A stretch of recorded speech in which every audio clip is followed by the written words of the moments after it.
La deuxième expérience de la sœur Janine dans l'au-delà.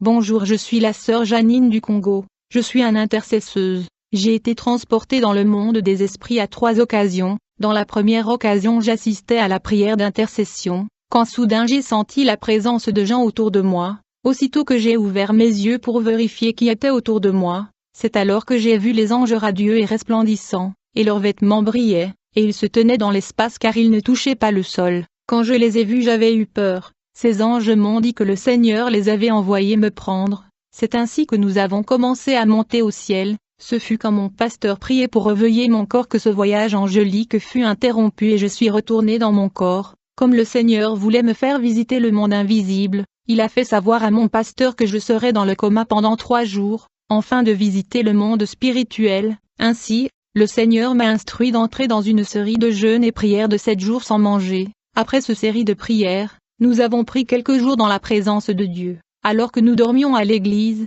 une lumière intense et éclatante illumina l'église et la salle où nous étions. C'est alors que j'ai vu 4 anges éclatants et radieux entrer dans l'église. Ils me dirent, Janine, nous sommes venus pour vous prendre. Ces anges n'ont rien à voir avec la représentation angélique que nous voyons dans l'église catholique. Ils rayonnaient d'une lumière intense et leurs vêtements blancs étaient comme la neige. Ils étaient en train de briller, ils avaient la ceinture autour de la hanche, ils portaient des sandales blanches, appelées communément pieds de Jésus. Leurs cheveux étaient aussi blancs que la neige et ça brillait. Pendant ce temps, les intercesseurs dormaient profondément. J'essayais de réveiller une sœur qui était à mon côté pour voir ce que je voyais mais elle était profondément endormie. Puis j'ai entendu l'ange du Seigneur dire à son compagnon, nous devrons faire un signe à ces intercesseurs avant de prendre Janine. Soudain l'ange du Seigneur me frappa avec son aile, en conséquence je suis tombé sur le sol. Aussitôt, je me suis rendu compte que mon esprit s'était séparé de mon corps et j'étais devenu 2. Alors l'ange a tenu ma main et nous avons commencé à monter dans l'espace. Ce qui est étrange, est que j'ai vu ma sœur biologique poser une question à ces 4 anges, mais ces derniers ne lui ont pas répondu. Je me demandais comment a-t-elle pu parler à ces anges. À ce moment-là je voulais parler à ma sœur mais j'avais comme une lourdeur, c'était comme si quelque chose m'empêchait de parler. Sans perdre de temps nous avons commencé à monter avec une vitesse prodigieuse jusqu'au royaume des cieux, et enfin nous avons atterri dans un paysage et un champ verdoyant qui brillait. On se posa autour d'un rocher blanc. Dès que nous sommes arrivés, je me suis agenouillé et j'ai commencé à prier autour de ce roc comme instruit par l'ange du Seigneur. Ce fut pendant que je priais que j'entendis la voix du Seigneur, qui m'appelait par mon nom. Janine, Janine, la voix du Seigneur était pleine d'autorité, mais j'ai constaté qu'elle était aussi douce et gentille. La voix du Seigneur est comme le son de vagues d'eau qui coulent, comme le bruit de l'eau qui tombe d'une chute. Comment expliquer ce chose? La voix de Dieu était comme quand vous marchez dans le silence d'une forêt qui est traversée par une source d'eau qui coule. La Bible dit, j'entendis du ciel une voix, comme la voix de grandes eaux, comme le bruit d'un fort coup de tonnerre. Le Seigneur me dit, Janine, pourquoi ne proclames-tu pas la révélation que je te montre? J'ai répondu au Seigneur, je peux proclamer ta parole mais je n'ai pas la capacité de les écrire. Alors que j'ai discuté avec cette voix j'ai remarqué que les anges n'étaient plus avec moi. Je discutais avec la voix du Seigneur qui me guidait. Du coup j'ai vu que nous nous déplacions dans un immense couloir de lumière qui était extrêmement beau. Il n'y avait pas de soleil dans le ciel, le firmament était bleu ciel et magnifique, il n'y avait pas de nuages dans le ciel comme sur la terre. Quand j'ai regardé sur le sol j'ai remarqué que ce n'était pas comme sur la terre car le sol brillait. Alors que j'ai continué à suivre la voix qui me guidait, soudain j'ai vu 7 chandeliers d'or devant moi, qui éclairaient cet endroit, et cet chandelier d'or était grand. Une fois que j'ai traversé la lumière de ce chandelier, j'ai aperçu un grand vestibule. Je n'ai jamais vu sur la terre une telle construction car il était glorieux, éclatant et massif. En fait ceci était le temple céleste, il était beau et massif. Je n'ai jamais vu un bâtiment d'une telle dimension sur la terre car il était si énorme. Le temple céleste était éclatant, scintillant et produisant une grande lumière. Il n'était pas construit en briques comme sur la terre, mais avec des pierres précieuses célestes. Très rapidement, nous avons avancé en direction du temple. Alors qu'on avançait vers le temple, j'ai monté dans un escalier qui était à droite de la cour extérieure du temple. C'est alors que j'ai vu 4 anges énormes. Ces anges avaient fait un cercle, et au milieu de ce cercle j'ai vu un agneau qui semble être assis. Il était grand comme un lion, il avait une couronne d'épines sur sa tête. Du sang frais coulait de sa tête. J'ai remarqué que l'agneau qui était au milieu de ces anges avait 7 cornes, et il y avait 7 yeux sur les 7 cornes de l'agneau. J'avais constaté que chacun des anges puissants qui se tenaient autour de l'agneau avait 6 ailes. Je ne pouvais pas voir leurs jambes parce qu'ils les cachaient avec leurs ailes. Ils cachaient également leur visage avec leurs ailes, tandis que les ailes du milieu étaient déployées. La Bible dit, « J'ai vu un agneau qui semblait avoir été tué debout au milieu du trône entouré par les 4 créatures vivantes. Il avait 7 cornes et 7 yeux qui sont les 7 esprits de Dieu déployés sur la terre. Les 4 anges ayant 6 ailes chantaient un cantique nouveau, en disant, « Tu es digne de prendre le livre, et d'en ouvrir des sceaux, car tu as été immolé, et tu as racheté pour Dieu par ton sang des hommes de toute tribu, de toute langue, de tout peuple, et de toute nation. 10 Tu as fait d'eux un royaume et des sacrificateurs pour notre Dieu, et ils régneront sur la terre. » Alors que nous avons continué à nous approcher du temple céleste, du coup j'ai vu un nombre des anges rassemblés en train d'adorer le Seigneur. C'était beau à voir. J'ai tellement aimé leur service d'adoration que j'ai quitté la voix du Seigneur qui me guidait et je les ai rejoints. Dans ce culte angélique, j'ai vu des anges jouant de fanfares et des instruments en cuivre. Il y avait aussi des anges qui jouaient et battaient le tam-tam qu'il avait attaché sur eux. D'autres anges dansaient. C'était une belle célébration. Je me souviens des paroles de la chanson qu'ils chantaient car c'est une chanson que nous chantons sur la terre, qui dit, « Vous valez Seigneur Jésus a mérité de recevoir des louanges dans notre cœur. Nous chantons vous êtes le roi car tu es le roi, le prince de la paix, tu es le roi de la gloire, tu vaux la louange nous venons tous chanter tes louanges, tu es digne d'être adoré. » Quand j'ai entendu cette chanson, je l'ai tout de suite reconnue et je me suis retrouvé parmi les anges en train de le chanter, puis les anges ont chanté une autre chanson que nous chantons sur la terre qui dit, « Seigneur, tu es plus précieux que l'argent, Seigneur, tu es plus précieux que l'or, Seigneur, tu es plus beau que le diamant, et rien ne peut se comparer à toi. » Pendant que j'assistais à cette louange et à cette célébration angélique, j'ai entendu la voix du Seigneur m'appeler, j'ai été époustouflé par tout ce que j'ai voyé dans la cour extérieure du temple céleste, que ce soit l'environnement du monde céleste que je n'ai jamais vu sur la terre, et les créatures angéliques et des bêtes angéliques qui n'existent pas sur la terre. Quand je parcourais la cour du temple, j'étais curieux et émerveillé et je voulais poser des questions, mais les 4 anges avaient caché leur face et l'autre groupe des anges était profondément dans l'adoration. Alors la voix du Seigneur me guidait dans le royaume de Dieu. Je me suis retrouvé devant la porte du temple céleste, qui s'ouvra devant moi. Dès que la porte s'ouvrit, la gloire de Dieu et la lumière étaient tellement intenses, je me disais je ne pourrais pas supporter cette gloire, c'est trop fort pour moi. Il y a une intense lumière et de la chaleur. Tout à coup, j'ai entendu une voix puissante qui a retenti à l'intérieur du temple appelant mon nom. Je ne savais pas qui m'appelait. Toutefois je savais que je ne supporterais pas la gloire et la lumière éclatant à l'intérieur du temple. À ce moment-là je vis 2 anges radieux stationnés autour de la porte du temple.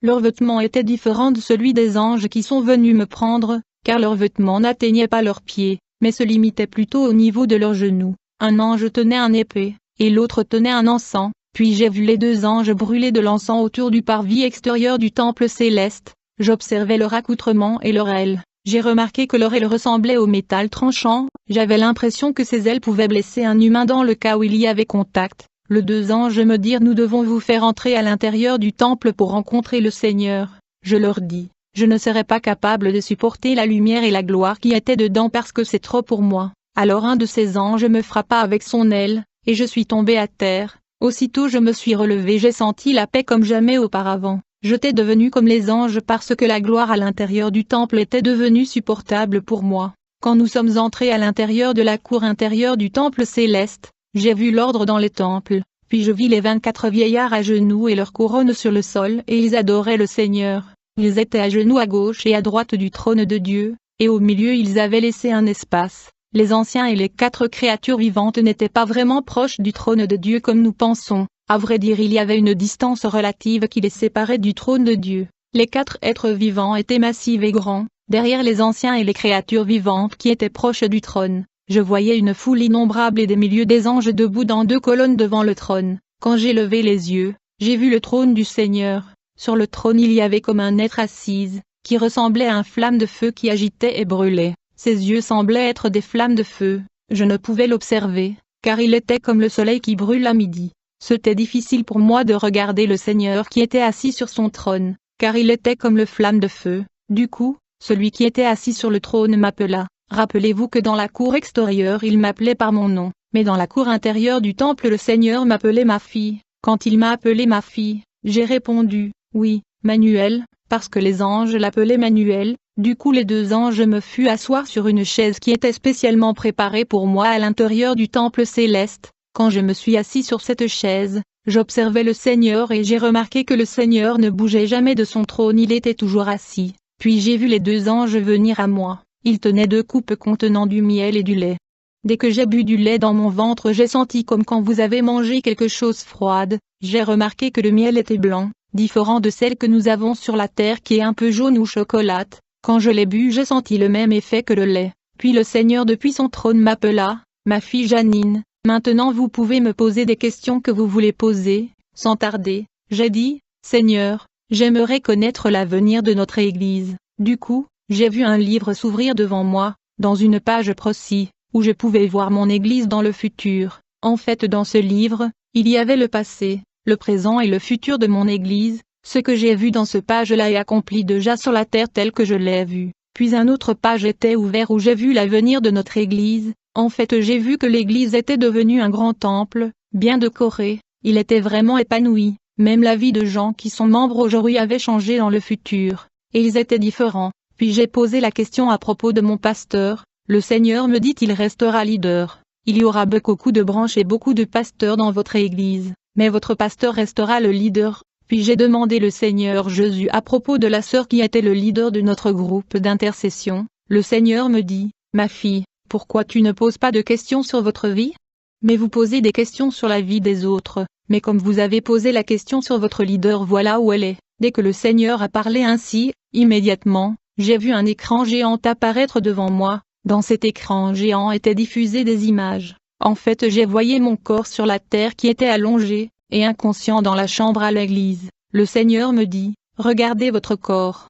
Comment elle est négligée? J'ai demandé votre leader d'intercession de prendre soin de votre corps, mais elle ne veut pas faire ce que je lui ai demandé. Alors que je regardais mon corps, j'ai vu le pasteur en train de causer avec la sœur qui était leader de l'intercession qui était supposée prendre soin de mon corps, mais qui ne voulait plus le faire. Et je pouvais voir que le pasteur n'était pas content et reprimandait la sœur qui avait abandonné mon corps. Alors que la sœur répondait le pasteur, ce dernier se leva déçu, et il sortit de chez elle. Dès que le pasteur est sorti, la sœur qui était notre leader était devenue mal à l'aise. Je la voyais dans le cran faire des allers et retours, comme si elle était dans la confusion. Du coup elle se rendit à l'église où mon corps était gardé. Dès qu'elle était arrivée à l'église, elle enleva sa montre et câble. Puis elle prit un seau d'eau et alla laver mon corps qui était allongé dans le coma. Alors qu'elle était en train de laver mon corps en murmurant, le Seigneur me dit, vous voyez la personne qui est votre leader, la façon dont elle se comporte.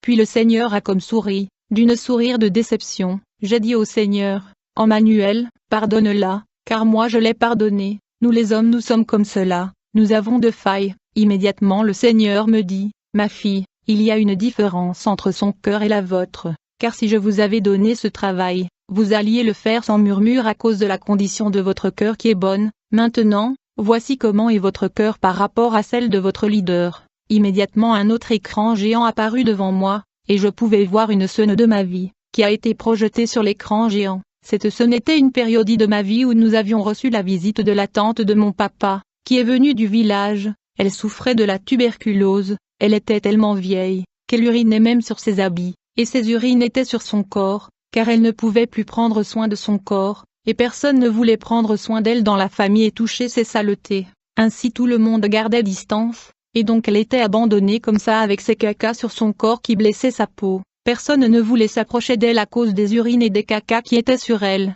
En plus de cela, elle avait la tuberculose qui était contagieuse, elle était comme ça abandonnée durant 2 jours. Quand je l'ai vue comme ça abandonnée, ça m'a fait mal. Je me suis décidé de faire quelque chose. Bien-aimé, je regardais cet événement passer de ma vie dans l'écran géant au ciel, et donc je suis allé aux pharmacies et j'ai acheté des gants et du savon, puis je suis entré chez nous. Dès que je suis entré dans la chambre de la grande, et j'ai le fait sorti de sa chambre, et j'ai fait le nettoyage de la chambre avec le savon, car il y avait du caca dans sa chambre. Je me suis mis à enlever ses urines qui étaient partout, j'ai tenté de parfumer sa chambre pour enlever l'odeur. Ensuite j'ai tout aménagé dans sa chambre. Puis je lui ai déshabillé et je l'ai couvert avec une pagne et j'ai commencé à le laver car elle était couverte par des urines. Et j'ai nettoyé ses blessures sur les dos car il semblait être infecté. Je m'étais vraiment donné la peine de laver la grande mère. Puis je l'ai habillé avec sa robe. Bien-aimé, J'ai regardé cette étape de ma vie passer au ciel dans la cour intérieure du tabernacle céleste devant le trône de Dieu. En fait, le Seigneur qui était assis sur son trône était touché par cet acte que j'avais posé dans le passé. Quand j'ai fini de laver la grande mère, elle me dit, « Ma fille, que Dieu te bénisse, et tu iras loin avec le Seigneur. » Une fois que j'avais fini de la laver, j'ai commencé à laver ses habits qui étaient sales avec des urines. Je devais le faire près des installations de vidange pour évacuer la saleté. Bien-aimé, j'ai passé 3 jours sans manger car dans mes narines je sentais toujours l'odeur de caca, et je jetais de salive constamment. Le gens me disait, vous devez aller à l'hôpital pour résoudre ce problème que vous avez dans vos narines. Alors que j'ai regardé cet acte que j'ai posé dans le passé, le Seigneur Jésus qui était assis sur son trône me dit, ma fille, vous voyez comment votre cœur est différent de celui de votre leader? Vous avez un cœur, si c'était votre leader qui était ravi en esprit, et que ce travail de laver son corps vous a été donné, vous alliez le faire sans problème à cause de votre cœur qui est bon. Quand Jésus a parlé ainsi, je ne pouvais rien dire, car il venait de montrer que mon cœur était différent de celui de mon leader. Puis Jésus me dit, ma fille viens, je veux te montrer de choses que tu es supposée voir. Aussitôt, je me suis levé de la chaire où j'étais assis dans le tabernacle céleste, et j'ai commencé à sortir du temple. Du coup j'ai senti comme un vent qui soufflait près de moi, et j'ai senti la présence d'une personne à mes côtés, qui m'a tenu par la main. Au départ je me suis dit, comment le Seigneur me dit nous devons partir mais il ne s'est pas levé de son trône, pourtant je le sens à mes côtés, est-ce que ce sont les anges qui sont avec moi ou lui-même? Je savais que c'était le Seigneur, bien que je doutais, car il m'avait dit, nous devons partir voir ce pourquoi vous êtes venus ici. Ce qui est extraordinaire est que le Seigneur ne s'est pas levé de son trône, il était toujours assis sur son trône de gloire, en même temps, il me tenait par la main. Ce fut quand il m'appela ma fille, que j'ai su que c'était celui, le Seigneur m'a tenu par la main et soudain on se retrouva devant un bâtiment massif, qui ressemblait à une installation académique ou une école. Ce bâtiment en or avait des pavillons. Sans tarder nous sommes entrés dans le premier pavillon de ce bâtiment. Du coup j'ai vu des milliers de personnes, j'ai constaté qu'ils avaient de visages fermés, avec des rides au front. J'ai demandé au Seigneur, qui sont ces gens avec des visages fermés ayant des rides? Le Seigneur me dit, les gens que vous voyez sont morts sur la terre, ceux-ci sont leurs âmes, et les visages rides que vous voyez sont leur œuvre, qui les a suivis dans l'au-delà. Le Seigneur me dit, ce sont des gens colériques, quand ils se réveillent le matin ils ne saluent personne, ils ont toujours un visage dur, leurs âmes reflètent leurs heures et leurs actes. Tous ces gens attendent le jugement dernier. Quand vous reviendrez, vous direz aux gens qui sont colériques de se repentir, sinon leurs actes les suivront. Puis nous sommes allés à la deuxième section, où j'ai vu des hommes et des femmes avec des bouches semblables à celles de cochons. Le Seigneur me dit, ma fille, ces gens que vous voyez ici y a-t-il dans des bavardages, commérages et des calomnies. Ils détruisent des gens et assassinent le caractère des autres par leurs commérages et calomnies, à cause de bavardages. Ils séparent des couples et des églises. Ils étaient dans de commérages et calomnies dans leur vie, leurs actes les ont suivis dans la vie après la mort, et ils se sont retrouvés avec des bouches pointues comme de cochons. Lorsque les gens ne parviennent pas à se convertir de leurs actes pervers, ces actes se matérialisent dans l'au-delà quand ils meurent. Puis nous sommes passés à la troisième section, où j'ai vu des gens faire des signes de main pour indiquer qu'ils s'en foutent, dit le Seigneur. Ma fille, ce sont des gens qui se foutent de tout le monde et ils n'écoutent pas le conseil. Ils ne se soucient de rien et ignorent même les avertissements de la vie.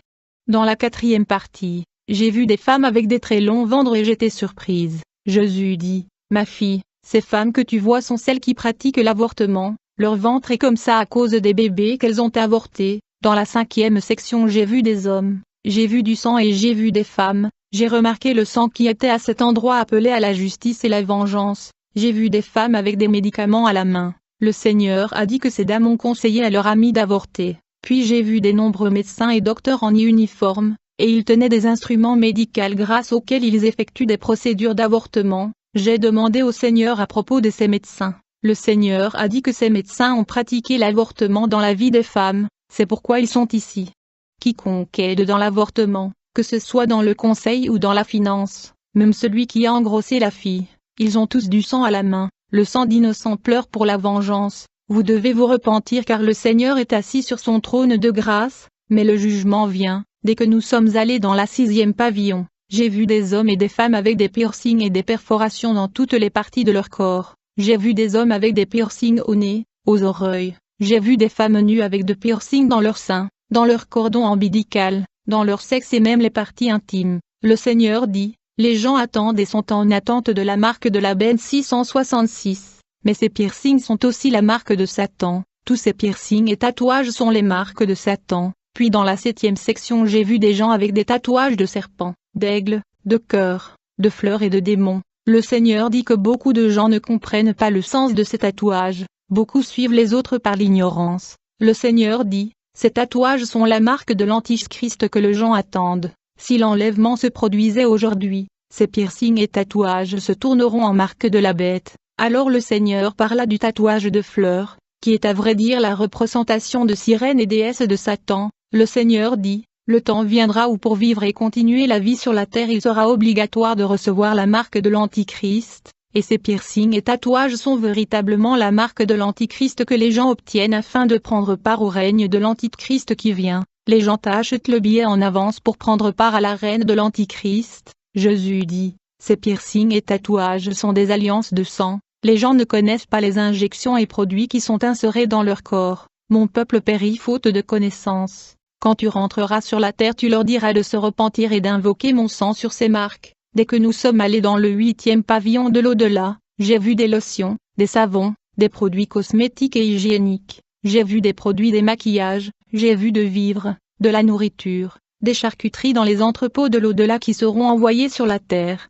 Jésus me dit, ma fille, quand les vivres et les produits arrivent dans le pays du monde, ce que moi j'ai créé qui est naturel et peu, les populations mondiales ne mangent plus la nourriture naturelle que j'ai créée. La plupart des produits et des aliments que les gens mangent sur la terre ont été travaillés par le prince de ce monde Satan qui a encerclé la terre avec l'obscurité. Vous allez dire à mon peuple et ceux qui m'appartiennent de toujours invoquer mon sang et ma présence avant de manger et d'utiliser les produits que vous avez sur la terre. Jésus me dit, le prince de ce monde envoie ses agents dans les hôpitaux et les morgues pour récupérer les corps de morts, et les transporter dans le monde satanique pour subir des transformations. La chair humaine qui va subir de traitements dans le monde satanique sera mise dans le boîte de conserve. Jésus dit la plupart de viande et chair que vous mangez ne sont pas ce que vous pensez, même les poissons ne sont pas ce que vous pensez. Jésus dit, les lotions que vous utilisez ne sont pas bons, ils sont envoûtés. Jésus me dit, les habits que vous portez sont également travaillés et envoûtés d'avance. Il y a des habits quand vous les mettez votre attitude change vous ne vous contrôlez plus, vous devenez colérique, impédique, même malade, car ces habits sont travaillés. Tu dois sonner l'alarme pour que mon peuple se réveille dans la prière et être en état d'alerte. Le temps de la grâce va prendre fin, nous devons veiller et prier, nous devons confesser nos fautes, nous devons nous examiner. Dans la 9e pavillon, j'ai vu des hommes qui se sont fait des femmes et des femmes qui se sont fait hommes. Jésus dit, personne ne changera ma parole, personne ne peut changer ce que j'ai créé. Quand tu rentres sur la terre tu diras à ceux qui sont là-bas, s'ils ne se repentent pas ils iront en enfer. Jésus dit, ces gens que tu vois sont morts sans se convertir, ils attendent le jugement. J'ai de la peine pour ces âmes qui seront détruites. Lucifer travaille durement car le temps est fini, il utilise le peu de temps qui est devant lui. Avertissez les autres de ne pas venir ici. Jésus me dit, ma fille, là où vous m'avez vu dans le temple et le trône de grâce, très bientôt, je veux quitter le trône de grâce, c'est alors qu'il n'y aura plus de grâce. Si les gens se repentent j'effacerai leurs fautes car c'est le temps de la grâce. Jésus me dit, ma fille, si personne ne t'écoute, ne te dérange pas, car le diable en ce temps de la fin a réussi à contrôler le cœur et l'intelligence des hommes sur la terre, il a parvenu à aveugler l'humanité. Je sais que peu de personnes vont accepter ce message car peu seront sauvés à la fin du monde, car le diable a mis toute l'humanité en prison, puis le Seigneur a commencé à